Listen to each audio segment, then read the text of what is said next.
Paul Phoenix is a bad character. Now wait a minute. I don't mean he's weak. I mean his gameplay is bad. How many times have you seen Paul win an interaction through timing and good gameplay versus him just pressing one button and teleporting all the way to Ohio? Too many! And that's because Paul's game plan is so bad anyways that he needs to rely on those panic buttons in order to be viable. And that's why you don't see him much in pro play. When you go up against me and he reads you like a pop-up book, what are you gonna do then? But today, I'm here to fix that. In this video, I will show to you how I would fix Paul in Tekken 8 to make him the hot-blooded destroyer and the character he was always meant to be. First things first, why should you trust a guy like me? Well, I don't have the best answer for that. I've only been playing Tekken since the start of Tekken 8, and in fact I got hooked into it because of Lily Pichu. I saw her playing Lily in Tekken, and I don't know, I just kind of enjoyed the game and I popped on it from there. And to my surprise, I hit Tekken King in Season 1 with him, and I've even hit Tekken God Supreme in Season 2. Granted, I'm nowhere near the top level professional players, but I think that I've played enough, and I've watched enough videos and listened to what the community has said to forge my own opinion on what I think Paul should be. Paul for me is many things. The hot-blooded destroyer, the man who practiced a move 1,000 times, the man who just swings as hard as he can and hopes the opponent dies. Well, these are great descriptions, but what do they mean in terms of Paul's gameplay? What should he struggle with? What should he excel at? What should be his identity?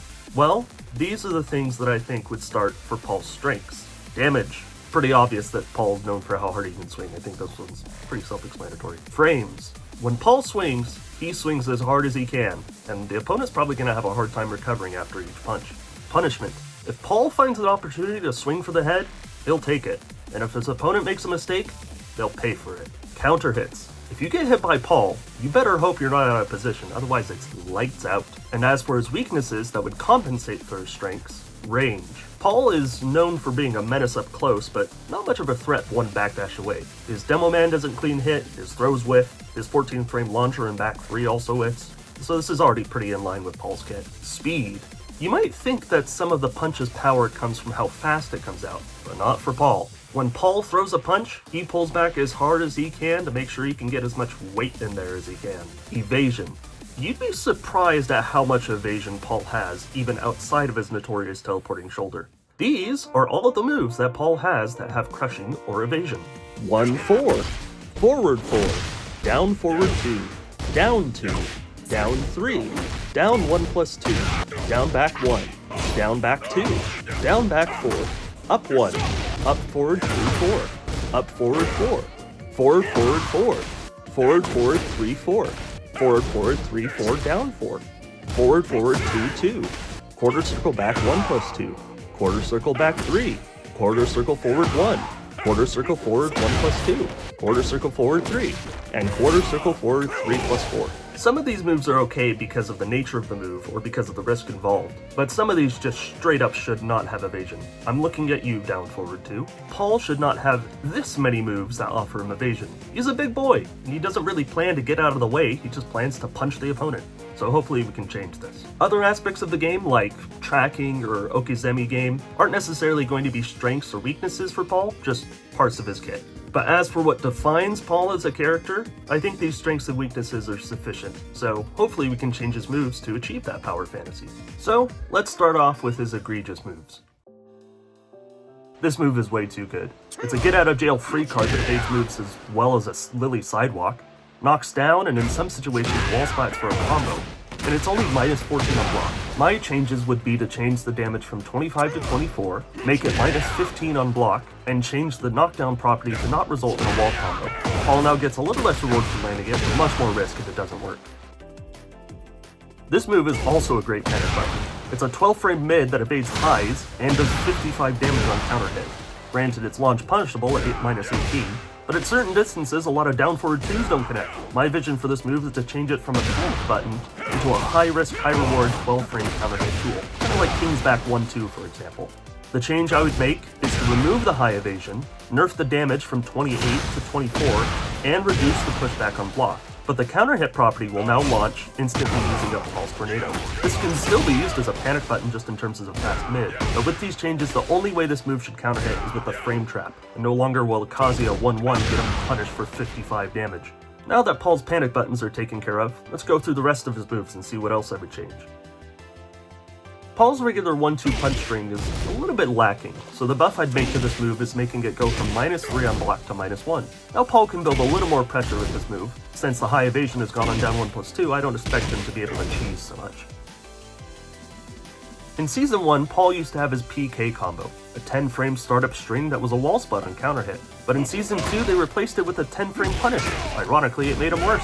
Losing access to his quick, safe, counter-hitting wall-spotting move was super detrimental to his wall game, which is where Paul is meant to shine. And in exchange for losing it, he got 5 extra damage on his 10-frame punish. My proposal is to reinstate his old PK combo, and with it, his PDK combo. But now that we removed his 10-frame punish, is Paul back to using his regular 17 damage 1-2? Not today, baby, because I'm adding a new move, 2-1, which will resemble his regular 2-jab followed by his forward-forward 2-1 animation. The first punch will be 8 damage, and the second will be 14, making the total damage 22 just like before. And just like his current good night, the string won't jail on block, the second hit will be -2 on block, and on hit it will be +8. This move is notorious for being extremely strong in low-level play and useless in pro play. Funnily enough though, its weakness isn't in people ducking it, it's in the reward Paul gets for successfully counter-hitting someone with the second hit. The pickup on counter-hit is impossible if hit at tip range, and even if it hits up close, the window to counter-hit confirm into a launch is super small. The change for this move is as follows. The second hit can now be delayed up to a total of 10 frames, previously 6, and it will only connect on natural hit for the first 6 frames, meaning Paul won't be able to hit confirm this. And the counter hit property is changed to that at quarter circle back 4, where they slump on the ground on the spot. This gives a new layer of mind games in pro play without buffing the move too much in lower level. Though used in combos very often, in the neutral there's not much of a use to this move. Why use this move when you have a move that's just 1 frame slower in forward 2, that has more range, and deals the same amount of damage with a normal hit that Magic 4 does on counter hit? So to help this move shine a bit more, I'm changing the frame advantage on block from -7 to -4, specifically increasing the frames the opponent is in block stun so that Paul's combos remain the same. However, to compensate, on hit it will be changed from +7 to +4. Now this can serve as a fast, safe, medium risk, medium reward counter hit tool that doesn't completely give up Paul's turn, as opposed to his high risk, high reward down 1+2. This move is barely used even in Heat, and I've never seen anyone use it at all outside of Heat, unless they're going for the unblockable. The proposition for this move is to make it basically the same move as the second part of down 1-2. Uncharged, it will be -17 on block with slight pushback, and for the semi-charged version, on block it will be +9. The logic behind this is that Paul will always prefer the semi-charge, but if the opponent starts to react and step or interrupt, Paul can fake him out by doing the quick version. But if Paul is wrong, he gets launched. During Heat, the uncharged version will be -13 with pushback, but unlike down 1-2, in Heat it won't guard break on semi-charge, instead giving the +13 it does currently. Also, for some reason, Paul realigns with the opponent at the start of this animation, so we're getting rid of that. This move will see buffs and nerfs. As a neutral button, this move is a menace. Because of how fast the move comes out and how quickly it recovers, Paul can throw this out as if it was plus on block. And many Pauls flowchart into down 1+2, down forward 2, or even another forward 2. That also tracks the Paul's left a little bit more than it should. So the nerf to this move will be to remove the tracking and to change the frame advantage on block from -5 to -9. But as a punisher, forward 2 lacks a little bit of luster. As a 13 frame punish, it's pretty good, but as a 14 frame punish, it's a bit poor. And I'd say it's a 14 frame punish because in certain situations, this is the punish that Paul will have to go to instead of his back 3 just because of its limited range. But Avalos, in Heat, it's a 13 frame launcher. It's literally the best Heat dash launcher in the game. What you have to remember though is that in a Heat dash, only the first hit actually deals damage since the second hit is a throw conversion. Want to know how much the first hit deals? 12. On a severely optimized combo, with no walls, Paul can hit 54 damage, with most of that being recoverable health. Compare that to Kazuya's down back 1-2, which is a mid-mid, does 55 damage, deals 30 true damage before the juggle, and deals the damage faster. And Kazuya's not the only one either. A lot of characters have 13 or 14 frame heat engagers that only allow a slump that do just as much damage as Paul's, with more of it even being true damage. All of this is to say that the buff is simply to change the damage of each hit from 1222 to 1522. Overall, the punish does 3 more damage, and the combo that results from the successful launch is a little bit more potent. Funnily enough, even as a long-range 16-frame homing wall splat, this move isn't used very much, and I have a feeling it has to do with the nature of the string being high-mid, giving it the worst properties of both. It's duckable thanks to being a high, but it's also punishable thanks to the following mid-hit. When compared to other high homing wall splats, like Kazuya's back 4, Dragunov's back 3, or even Paul's own quarter circle back 4, don't even get me started on the waifus, it pales in comparison as a homing move. So the change I would make to this move is change the damage of the first hit from 11 to 17, and change the frames of the first hit from +2 to +5 on hit. However, as a nerf to compensate, I would make the second hit -12 on block. This move now goes from being powerful only when both hits are used, to a move that can serve a good purpose with just the first hit alone. This move does not fit Paul's identity. A long-range, homing mid, heat engager that evades lows and is only -5 on block should not be in Paul's kit. If I could, I would change this move back to Paul's Sparta Kick from Tekken 7, but if the move has to stay, I would at least make the move -8 on block like it was in Season 1, and remove a bit of the phantom range. Who decided to give Paul more stance transitions? Paul can no longer go into deep dive from this move. If you've seen high-ranking Pauls, this move alone is about a third of the moves they throw out in neutral. It's a good mid-poke that has a follow-up in 1-2, but also transitions with plus frames to sway for more mix-ups. Just to make sure Paul can't build pressure for absolutely free with this move, the change is to make the frame advantage when Paul goes into sway from block go from +3 to +1, allowing a lot more options for the defender. This move is a punish, not a tracking move, not an evasive move. The change is simple. Change the damage from 13 to 15, but remove the high evasion and the tracking to the right, and you've got yourself a deal. This is another move that's hardly ever used in Paul's kit, and I'm here to fix that. The only reason you use this move currently is for the potential counter hit launch the second it provides. So the change to amplify the strength of the move by allowing Paul to fish for counter hits more safely is changing the string from being a natural on normal hit to a natural only on counter hit, but also making the second hit safe at -9. Additionally, the damage will go from 14-17 to 16-20. This needs a buff. The last hit is literally pointless. If you counter hit on the leg sweep, the guaranteed follow-up on the ground does more damage than if you had finished the string. The only situation where the last hit is useful is when you stop on the second hit and the opponent starts launch punishing you. So, if they start launch punishing you, you should be able to launch punish them. The last hit is now a counter hit launcher. Why does Paul have a unique down jab apart from his regular down jab? I know it's not unique to him, like Kazuya has it as well, but at least for Paul this can be made into a move he already has. Just simply make it a stomp. It would stay as an 18-frame move, -12 on block, but it would have poor range, no tracking, and very little evasion late into the animation. But it would reward him with +5 on hit and 18 damage. Paul's steel pedal sometimes goes under highs, and there's even recorded footage of it going under a down jab, which should never happen. Increasing Paul's sprint box upwards should be fine for this move. Another punish that could use a buff, just simply raise the first hit's damage from 10 to 12 like it was in Season 1. Ever since this move got nerfed halfway into Season 2, it hasn't seen much usage ever since, but I agree that it's better that the counter hit property is no longer a launch. So instead, the change to this move is to make it a natural on normal hit, but nerf both hits from 22-22 damage to 18-20. If you've noticed already, I've been removing the tracking from a lot of Paul's moves to make sure that even with his huge frames, there's still plenty of room for counterplay. In fact, after all the buffs and nerfs I planned, the literal only non-homing moves that track to Paul's left side are Demolition Man and Back 3, which are both really short range, and Demolition Man is launch punishable, which leaves him in a bit of a dire situation. So in order to give Paul a little bit of help against people who would inevitably option select for days, is by turning his Wrecking Ball back into a homing move again. By having a safe homing knockdown move that 18 frames that's only -5 on block is a bit over the top, so the nerf to this move to compensate is to make it 20 frames and -8 on block. Paul has a few mechanical intricacies that pro players like to take advantage of, like Blue Spark Demo Man, Blue Spark Congo Blast Grab, his optimized wall combo. So for this one, I would re-implement the back forward input, and if you input it that way, it Blue Sparks and allows it to follow up Death Fist like it used to in Season 1. Don't worry, this move was hardly ever used in Season 1, it won't be overpowered. This move tracks a little bit more than it should, so I'm removing the tracking entirely, but changing the frame advantage from +5 to +6 on block. Also, who decided to give Paul more stance strength? Yeah, you know the drill.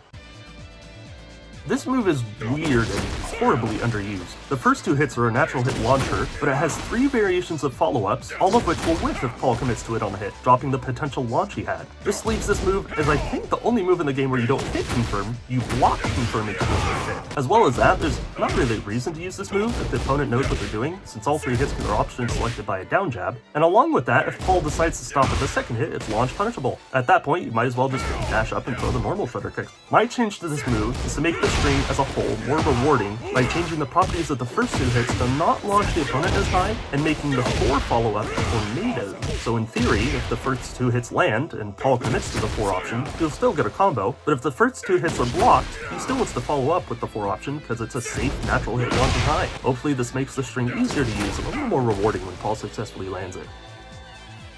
I have looked through the files and the code, and I have found something interesting. Why is Paul the only character in the game that doesn't have a running input plus unblock move? And no, forward does not count. And it's not because he's the only character that does well up close. King has one, Horong has one, Nina has one, every single character has one. So why did Paul get the short end of the stick? However, I don't want to give him too much of an advantage, so in addition to making the frame advantage go from -9 to +2, instead of +6 or +5 many other characters have, it will push back the opponent past his clean hit Demolition Man range. Also, the second hit during the aerial throw conversion will be changed from 29 to 35 damage, and you'll see why later. The generic Wall Rising 4 has to be the worst punishing tool in the game. It has terrible range, terrible tracking, terrible damage, and terrible frames. Yes, it's +6 on hit, but the pushback is so far that Paul cannot frame track with anything. Instead, I'd like to turn it into a while standing 4 that flips the opponent over, similar to Lily or June's while standing 4. It wouldn't wall splat, but it would push them closer to the wall and allow Paul to pressure easier with an Okazemi situation. When this move was introduced in Season 2, people went wild over it, saying it was too broken and the epitome of why Season 2 was a disaster. On the contrary, this move is trash. On paper, it seems good. A homing high natural hit launcher that's only -1 on block is ridiculous, until you consider that it comes out from the most inaccessible stance ever. In reality, this move is at best 30 frames of startup, and when you enter deep dive from forward 2, you'd much rather use the 4 option, which has just as much tracking, and is at worst -13 instead of duckable and launchable, so you never end up using this move. And even as a combo buff, it wasn't really the best since they nerfed the damage of forward 2 to compensate, so in reality, Paul's combos got marginally more damage for a big jump in execution. So shoot me, I intend to buff this move overall. I'm giving it the Armor King treatment. Outside of heat, it will no longer be a strong aerial tailspin, and it will also only knock down on hit or counter hit with no follow-ups. But the frame advantage will change from -1 on block to +5 on block, and the damage will be increased by 1 from 19 to 20. The added benefits it gets from heat are the properties of a strong aerial tailspin and a natural hit launcher, and it will cost 4 seconds of heat gauge. This is the reason why I buffed Paul's running 2 combo ender. Since he'll lose his tailspin outside of heat, his combos will do a little less damage sans heat, but a little more damage with heat. Just to make sure Paul can't get away with any more cheese, he should only be able to delay this move 2 frames, so the fuzzy duck from the ensuing mix-up is always a viable option. While Deep Dive 1 is almost never used, Deep Dive 4 sees a lot more action. The nerf for this move is to change it from -13 on block to -14, as well as nerfing the damage from 17 to 16 on unclean hit, and 20 to 18 on clean hit. When compared to the other characters plus unblocks moves from stance, Paul's doesn't shine very well. Compared to his Hammer of the Gods, his move lacks strength, and even his quarter circle back 4 gives more frames, is also a knockdown on hit, and a counter hit launcher, and is homing in addition. So the change to this move is just to make it +4 on block. This move could use a couple of slight tweaks, but not much. At the start of the animation, Paul realigns with the opponent, meaning in the neutral, not from down forward one sway, it tracks really well. The first change is to reduce the tracking, and the second is to make the move wall spot from just a bit further away. It is a joke how close you need to be to the wall. This move isn't the best as a threatening low mix-up from sway, but it is great at being evasive, counter-hit launching, ending rounds, and acting as a safe low. My intention with this move is to make the first hit stagger on block, preventing Paul from covering it with a mid that's only -10 and has follow-ups, but the third hit will mimic the properties of his deep dive 2-1, allowing him to follow up with a steel pedal or trooper roll. This move is almost a god run. It's a 15-frame homing attack that chips and is +1 on block, knocks down on hit, and counter hit launches. Its literal only weakness is that it's a high. Now that I gave Paul quarter circle back 1 for plus frames, a move that covers options as well as this move shouldn't punish you for blocking it, so the change is to remove the chip damage. You might think the Death Fist is a good move. It's a quick, decent range mid that's hard to punish, and if Paul lands it with heat available, the ensuing mix-up can make even engager, it can leave the opponent missing half their life. Not only that, but in heat, it becomes safer, more powerful, and throws the opponent closer to the wall. But if we take the Death Fist outside of heat, it's a pretty bad move when compared to some of the other options Paul has. If you want a power mid, why waste your time with a potentially launch punishable mid when you could use a rubber band attack that's only -9 with pushback? If you want a whiff punish, why waste your time with a move that stops at 45 damage when you could use a quarter circle forward 1 that leads to a combo for even more damage? To help balance the power of the move during heat and outside of heat, these are the changes I propose to make. Change the damage to always be 34 unclean, 51 clean. Change the knockdown to result in a wall splat a respectable amount from the wall. During heat, it will become -13 on block with more pushback. It will wall splat from a very far range, like this one. It will consume 4.5 seconds of heat gauge when used in heat. Now the Death Fist should be a little more substantial without heat and just a little less overloaded in heat. Also, since the reversal break is removed, if you think Paul is going to use a Death Fist after his heat engager, you can actually punish him for it by parrying it instead of just being forced to block.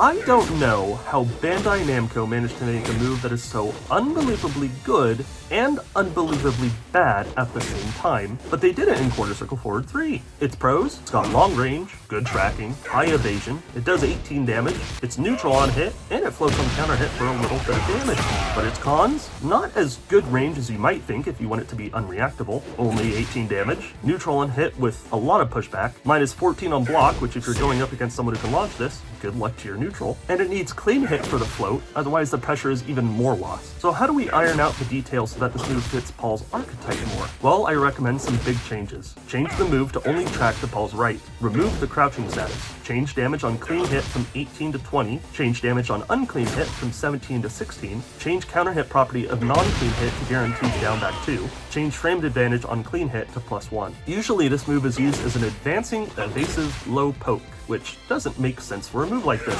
If he wants an advancing low, he should have to commit to deep dive 4. He could still use quarter circle forward 3 as an advancing tool, but hopefully becomes more of a quick chunky low that builds momentum up close, since before it was a 1 damage difference between clean and unclean, but now it's a 4 damage difference.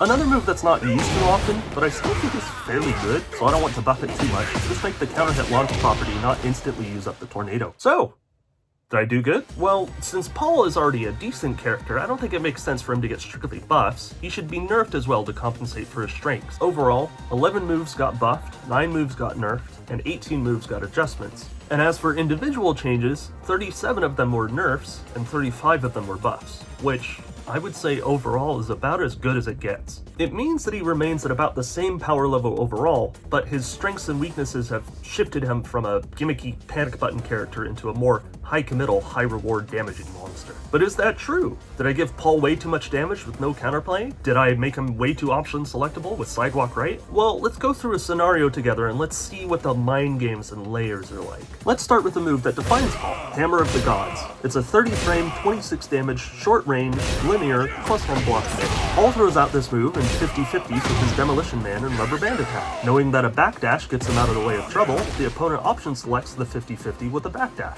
Now that Paul knows his opponent isn't sidestepping, he uses some linear advancing moves, like up forward 2 or quarter circle forward 3. The opponent now realizes Paul wouldn't track sidesteps, so after Paul's Hammer of the Gods, he sidesteps right and whiff punishes. Now Paul decides to use a homing move that is sure to hit both a backdash or sidestep. Forward 4. That's a slow move though, so the opponent uses While Rising 4 to float Paul out of it and get a combo. Paul can now frame trap with a down forward 2, which the opponent counters by blocking and taking their turn back. Knowing the opponent wants to block, Paul goes to the 50-50 again. This also doesn't consider if the opponent option selected with the backdash duck in step 4, or if Paul used a quicker but more risky forward 3-1 in step 5, or if he just instead did forward 3 and didn't commit to the second hit, or if the opponent sidesteps Paul's down forward 2 in step 8, which you can still do even at -7. I think there's still plenty of mind games, strategy, and layers to match against Paul after these proposed changes. And last of all, do these changes make Paul feel more like Paul? First of all, his gimmicky, evasive nature should be toned down successfully. While still good moves, hopefully Paul should be less inclined to just throw them out whenever, and hopefully think about his gameplay. Another aspect was raising the damage on some of his moves. But looking at the types of moves that got changed, most Most of them aren't just more damage, they're moves that are based on skill, like punishes, reading sidesteps, or correctly evading moves. So now Paul can punch harder by playing smarter. I also made sure to remove the tracking for moves that shouldn't otherwise clip sidestepping opponents. Although not explicitly part of his weakness identity, I think it makes sense that if Paul was able to gain massive frames and cover sidesteps at the same time, he'd be one of the best characters in the game. And as for his counter hit game, I think I've done it in a fair way, where again, Paul needs to play mind games with his opponent. Some good examples of this are down 1-4-2, 3-2, down forward 3-4. They're not just moves Paul can frame trap with, they're moves that reward Paul for reading his opponent's timing. So overall, I think these changes match Paul's identity. And they're done in a way that makes for healthier gameplay while also making Paul's identity as the hot-blooded destroyer shine. Thank you for letting me steal some of your time. I know it's pretty late, we're pretty close to Season 3, but I just wanted to get my thoughts out there, and I want to thank you all for watching this video. That being my first ever YouTube video, this is pretty amazing.